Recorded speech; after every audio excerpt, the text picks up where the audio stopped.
Thank you very much, and thank you, the organizers, for giving me this opportunity to give a presentation of Historians Without Borders and on the agenda, because this is one thing which is, have noted is very sorely lacking when discussing contemporary problems, and the knowledge of history is diminishing rather than increasing. And of course, the Institute for Cultural Diplomacy has been very supportive of our work, and we are looking forward to continuing this cooperation. So we are living in increasingly ahistorical times. And by this I mean that people's awareness and knowledge and understanding of from where and how we have arrived where we are today is diminishing rather than increasing. And a complaint one hears from historians from almost everywhere today is that history is being downgraded in school curricula and examination criteria. And one consequence of this ignorance is that it also weakens our ability to see into the future and shape it, fostering what is sometimes called now as postmodern here and now short-termism. To assert that those who do not know their history are doomed to repeat it may or may not be true, but ignorance will always increase the risk of becoming an unconscious prisoner of history and prey to the machinations of politicians seeking to exploit history for their own ends and purposes. History and politics have always been intertwined, even if the links have not always been recognized. And these links and the use and abuse of history for political ends are much older than the concept of politics of history, for which there is, I don't think, any commonly agreed definition as yet. One could give precedence for the concept to Germany, where the roots of politics of history lead. Research into the politics of history seeks to delve into history debates and is interested in everything that comes under the concept of Vergangenheitsbewältigung. There are very few languages, in addition to Finnish, in which this German term is easily translated with a single word. In Finnish, it's menneisyyden hallinta. It does not mean, of course, the management of history in the sense of manipulating it, but on the contrary refers to addressing one's history honestly with an open mind and coming to terms with it, warts and all, including the unsavory parts of your own history. And in this respect, Germany provides the best model for dealing openly with the most challenging and awful periods of its own history. The list of countries who have achieved anything close to this frankness with their own history is very short compared to the long list of countries where this has not been possible and where attempts to do so have been rejected. A positive example could be post-apartheid South Africa with its Truth and Reconciliation Commission, but it is already a completely different case with Austria, which shares to a great extent its 20th century history with neighboring Germany, and which has, with a little help from Hollywood, and I'm thinking of Sound of Music, to make itself into a victim of National Socialism and avoid confronting its own past. The list of bad and even frightening examples is long. The worst example of this is present-day Russia. The phenomenon is nothing new in the country where both Tsarist and Bolshevik leaders have always used officially sanctioned versions of the country's history to justify their actions and politics. It can be argued that this abuse of history has reached unprecedented heights under Putin, starting with his notorious article on the historical unity of Russians and Ukrainians, which was published in July 2021, and which sought to deny the existence of any Ukrainian and Belarusian identity separate from that of Russia, and glorified Russians' exceptionalism and its past. Bad and mendacious historiography is distasteful and should be vigorously criticized, but it reaches totally new dimensions when any dissent from it is policed and controlled by legislative and administrative measures, where any critique can lead to severe punitive consequences.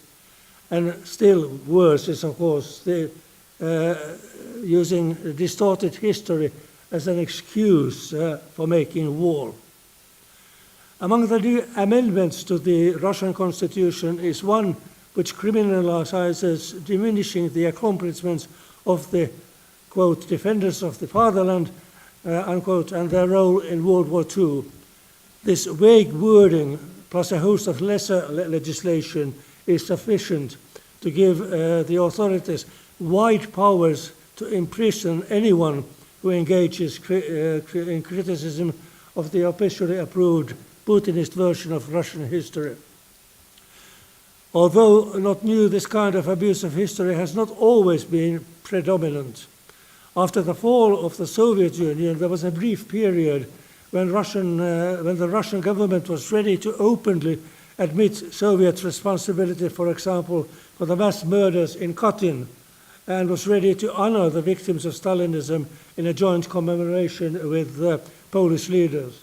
And there was also a brief period when Russian historical archives were more or less open to all scholars and researchers. This Russian openness, brief openness, was an important and real breakthrough for building historical understanding across borders, which, because of the tragic death of the President of Poland in the Smolensk air crash on his way to the commemoration, became an even stronger instrument for reconciliation. But some Poles also borrowed a leaf from the Putin handbook and started spreading conspiracy theories blaming Russia for the tragic accident. And thus Russia is not the sole perpetrator engaging in the misuse of history for twisted ends, even if it is certainly the most notorious and dangerous one. And neither do all the countries we regard as liberal democracies pass critical scrutiny without remark. And this can be said of the United Kingdom, France, and of former colonial powers in general, which still have difficulties in openly addressing the darkest corners of their colonial wars in Algeria, Kenya, and elsewhere. And even Germany, notwithstanding the praise it has earned for its Vergangenheitsbewältigung, still has stones to turn about its own colonial history. But it has to be added that this has not been, that this has not in any of these countries led to restrictions on revisionist and critical historiography of the kind we have seen in Russia and other states actively engaged in history denial. And I would add that the United States is an open issue in this respect today. We will see what goes on there, but universities have already been targeted. And this is also part of the use of history in Asia, where relations between China, Vietnam, Japan, and the Republic of Korea are still burdened by different historical interpretations of events prior to and during the Second World War. While all of these, like most other countries, also have disputes concerning the writing of teaching of their own national histories, it is China where the nationalist approach is in addressing its own history is most worrying, as the central government has paramount authority in rewriting national history, and its interpretation is promoted through various channels to shape people's national identity. And over the past 2 decades, the ruling party and government have promoted a nationalistic history to promote a Han-dominant Chinese identity. A similarly strong nationalist trend is evident in other countries as well, But even in party-ruled Vietnam, historians have told me that they have no problems when discussing their troubled common history with French or American historians, but not with Chinese. Although I have mentioned present or former great powers as countries where history has been misused for nationalist purposes, we cannot assume that smaller countries are immune to such practices. And this also applies to the use of history in my own country, Finland. History had a central role when Finland's national awareness and state institutions were constructed in the 19th century. And this also led to conflict with Russia, in which different interpretations of history also played a role. There were also internal conflicts concerning the history of our bloody civil war in 1918, and that left deep wounds in our society and took a long time to heal. But on the whole, historians in Finland have been able to play a positive role in dealing with controversial periods of our own history and of our relations with our neighbors, and we are always ready to share our experiences in doing this. And thus, by the turn of the millennium, Finland had more or less reached the happy state where we no longer had any history battles to wage, neither internally nor with our neighbors. But after the Russian attack on Ukraine and our accession to NATO, some Russians adhering to the official line have started to rekindle old historical myths and falsifications of history. While the Finns, as occupiers in East Karelia during the Second World War, were sometimes guilty of improper behavior, this was openly admitted and dealt with after the war, leaving no reason or factual grounds for the kind of shameful Russian attempts to present the victims of Stalin's purges lying in mass graves in Karelia as victims of the Finnish occupiers. Those in Russia who oppose and expose this kind of blatant falsification of history have also been victimized. One of them, for example, is Yuri Dmitriev, the head of the now banned organization Memorial in Karelia, who was sentenced to 13 years in prison on fabricated charges of child sex, but in reality for his work in locating and exhuming mass graves of people killed during Stalin's rule. When regimes change, this almost inevitably leads to some purges and rewriting of history. And when dictators and dictatorships fall, it is understandable and to some extent also necessary that the statues and monuments erected in their honor also fall. This leads me to, as a side comment, to note that I think that Skopje leads the world's record in statues per square mile. Maybe our Macedonian friends can comment on this. All regime changes will also entail a close scrutiny of the individual responsibility that supporters and officials of the previous regime had for any crimes committed. And this kind of lustration has been done in very different ways, from summary executions and show trials to long drawn out legal processes and truth commissions. Communist and fascist takeovers have usually been followed by the former methods. Democratic changes have at least tried to do better, but many still ongoing processes and recurring crisis situations in former dictatorships are evidence of the many difficulties and challenges this entails. Post-regime challenge situations will always create a demand for the work of historians. And while historians should be ready to make their knowledge, experience, and research results available to those directly engaged in these processes, historians should avoid becoming institutional parts of them, much less take any role resembling that of a judge. Let history and historians judge is a good and correct slogan, but the judgments passed by history and historians should not have any direct links or dependence on formal judicial processes.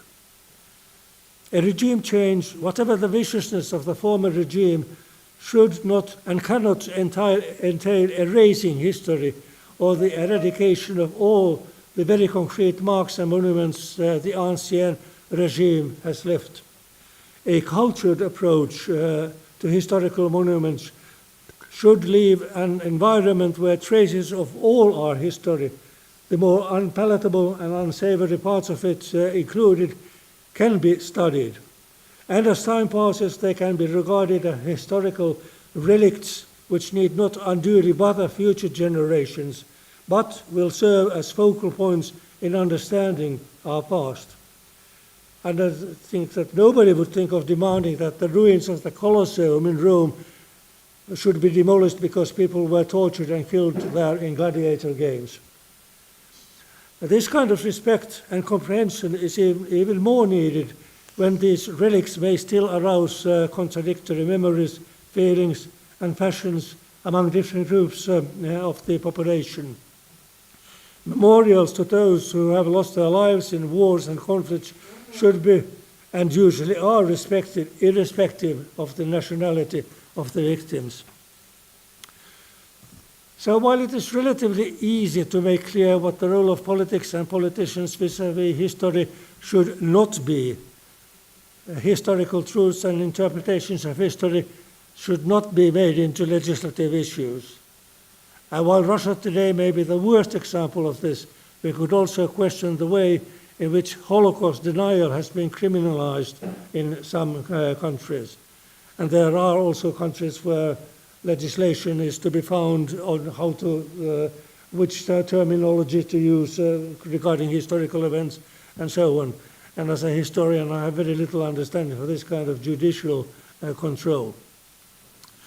And as desirable and important as it is that politicians should have an adequate knowledge and understanding of history so as to be able to address historical issues, they should not do it by resorting to legislation.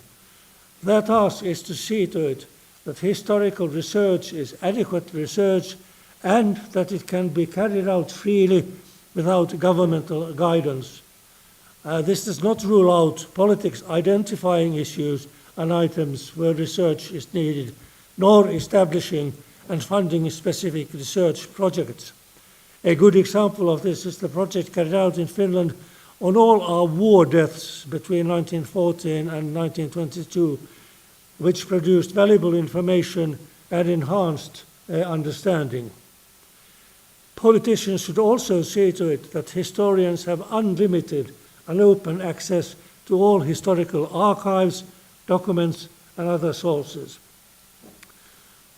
I have warned about politicians who abuse history for different purposes in a way which upholds and deepens confrontations or even causes hostilities between peoples and countries. Unfortunately, there is nothing that would a priori exclude the possibility that historians, like any other professional group, would not lend their knowledge and expertise to abusive purposes. Examples are to be found of historians who have been party to this kind of abuse, either as initiators or when pandering to the powers that be. And I will not exhaust you with a long list of examples for this. We can, with good reason, criticize the many countries and their leaders, as well as the historians who lend themselves to the nationalist and confrontation-seeking use of history. While these historians are a minority, the works of any historian can be quoted and misused. And that is why it is extremely important to engage in dialogue with all historians as researchers with the aim of encouraging and supporting the possibilities for independent and critical historical research transcending borders, so that historians could also be contributors to conflict prevention and conflict resolution. And such work does not finish with peace agreements which put an end to a conflict. Neglect of post-conflict aftercare leads easily to a renewal of the conflict. And aftercare also calls for writing the history of the conflict in a way which all parties can live with. And we can well imagine how challenging this is, for example, when writing a common history for Cyprus, not to mention how to write Middle Eastern history if and when a lasting peace can be made between Israel and Palestine. The use and abuse of history is an issue which I had discussed already for many years as Minister for Foreign Affairs with historians, scholars of international relations, diplomats and politicians in Finland and countless other countries. My vision for how international cooperation between historians could actively and systematically be used for conflict prevention, resolution and mediation has been met everywhere very positively. And encouraged by this reception in June 2015, a large number of Finnish historians responded positively to the invitation to a meeting to discuss the issue. And at the end of the discussions, we decided to establish an NGO called Historians Without Borders in Finland. And according to the statutes of Historians Without Borders, the aim of the organization is to promote and deepen general and comprehensive knowledge and understanding of history, promote open and free access to historical materials and archives, promote interactive dialogue between different views and interpretations of history to bring closer diverging views of the course of historical events, support efforts to impede the abuse of history to foster conflicts or to sustain enemy images and distorted myths, and to contribute to the use of history in diffusing conflicts and in conflict resolution. So this is in our statutes. And we wanted to make our initiative into an international project, and together with the University of Helsinki, the Finnish Institute for International Affairs and other partners, we arranged an international conference on the use and abuse of history in conflicts at the University of Helsinki in 2016. And at the end of the conference, the several hundred participants from all over the world agreed on a declaration establishing the International Network of Historians Without Borders. And you have been distributed this declaration, and it can be read like about all of our activities on our website, historianswithoutborders.fi. We are not yet an international organization. We are still a network with an international coordinating committee, which is the Finnish NGO acting as its secretariat. Our network can easily be accessed and joined through accessing the website. And in our work at Historians Without Borders, we have sought to diffuse the misuse of history in conflicts by bringing together historians from parties to a conflict in a dialogue with each other on how to understand and deal with their common history. Aside from many meetings and discussion events with historians, not only in Europe, but also in Africa, Asia, and North America, we have also arranged, inter alia, a conference on colonial history in South Africa with European and African historians, and a conference with historians from all the Nordic countries and Belarus in Sweden. And we have also plans to continue history dialogues with historians in South Africa and Namibia in the autumn.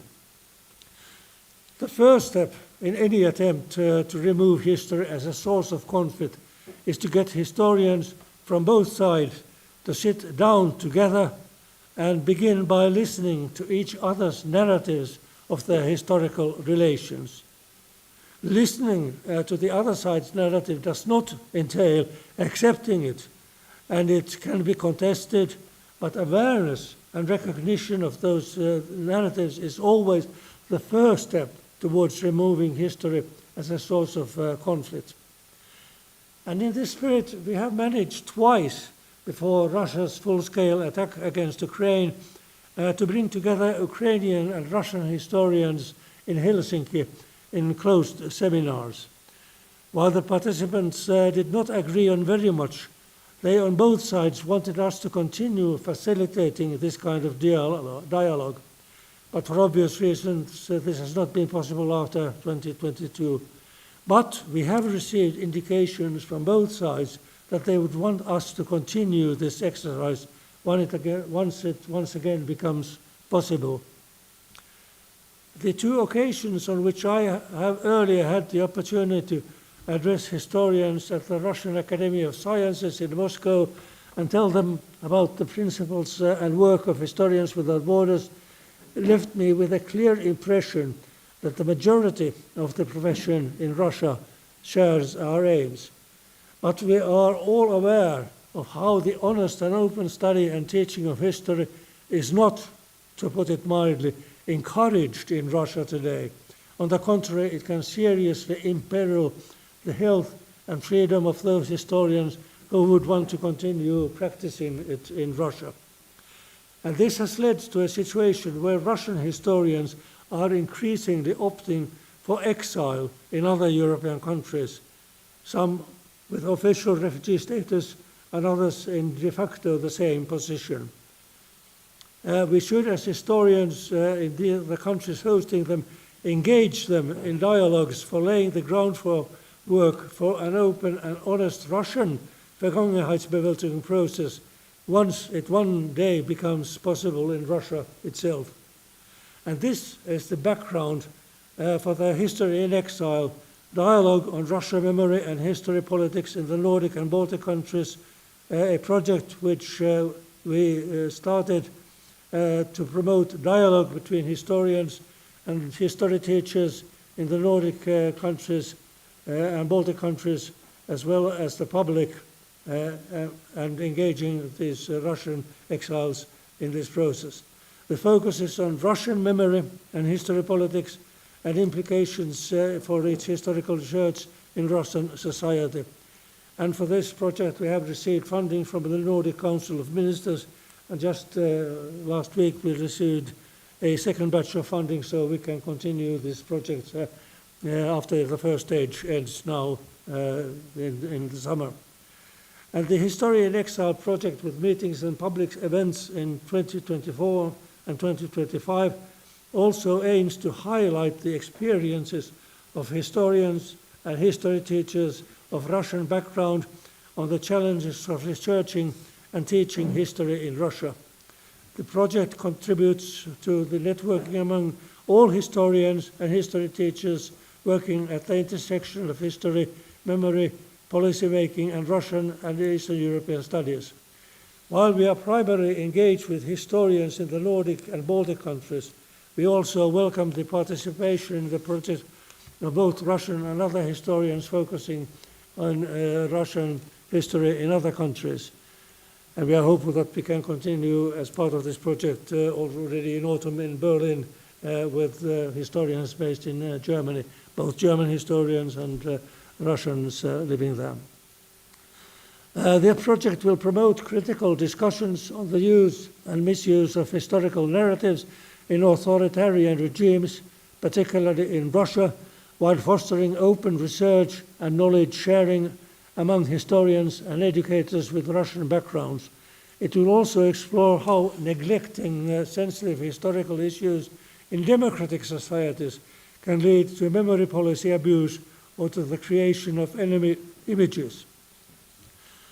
The project also aims at laying the groundwork for future cooperation between Russian and international historians, encouraging open and honest appraisal of Russia's history and its relations with other countries. By promoting dialogue between Russian and non-Russian historians, we aim to create the conditions for a shared view of history. Our project partners in Sweden and Estonia are the Swedish Historical Society and the Estonian History and Civic Teachers Associations. Other partners include the Alexander Institute of the University of Helsinki and Euroclio, the European Association of History Educators. To deal openly and honestly with a country's history is never easy, and sometimes, in some places, impossible. And even when governments do not seek to guide how history should be written, it is still true that each country, all countries, have strong built-in propensities to look at their own history from a very nationalist viewpoint.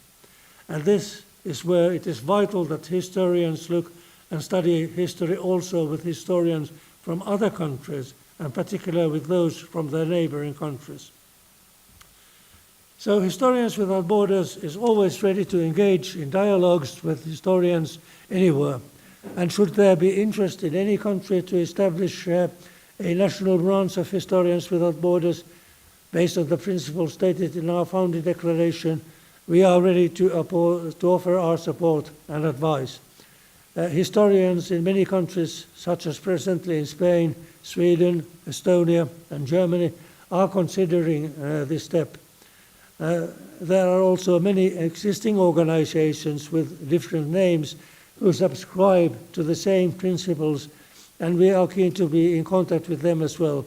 And we welcome the possibility to initiate such a dialogue with historians in North Macedonia as well. And hopefully, once we have a credible number of these organizations, at least in at least a dozen countries, we can start making Historians Without Borders from a network into an international organization. Thank you.